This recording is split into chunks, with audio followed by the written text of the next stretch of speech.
شام فتح ہو گیا، عمر رضی اللہ تعالیٰ عنہ کے زمانہ ہے، عبیدہ بن جراح حضرت عمر رضی اللہ تعالیٰ عنہ کے خاص جرنیلوں میں سے ہیں۔ اچھا، ابو عبیدہ بن جراح رضی اللہ تعالیٰ عنہ، ابو عبیدہ کو فرمایا کہ فلانی جگہ میں فوج لے جائیں اور اتنی لے جائیں۔ ابو عبیدہ نے عرض کیا امیر المؤمنین فوج کی تعداد اتنی نہیں ہے، اور اگر ہم جو شام فتح ہوا ہم وہاں سے اتنی فوج لے لیں تو جو آپ فرما رہے ہیں کہ اتنی تعداد میں فلانے علاقے میں فوج لے جائیں تو پھر تعداد پوری ہو جائے گی اگر ہم شام سے اپنی فوجوں کو اٹھا لیتے۔ عمر نے کہا شام سے فوجوں کو اٹھا لو اور ان سے ٹیکس لے چکے ہیں، ہم اعلان کر دو کہ یہ ٹیکس ہم تمہارا واپس کر رہے ہیں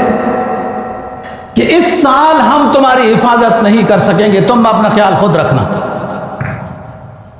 ہماری فوج اسلامی فوج اس سال تمہاری حفاظت کے لحاظ سے خدمت انجام نہیں دے سکے گی۔ ابو عبیدہ بن جراح نے اعلان کر دیا، ٹیکس واپس کر دیا، فوج وہاں سے لے لی۔ وہاں عیسائی لوگ آباد تھے، انہوں نے کہا رک جاؤ ابو عبیدہ، آئندہ کے لیے یہ تکلیف کرنے کی ضرورت نہیں ہے۔ جس مذہب میں اتنا انصاف ہے یار،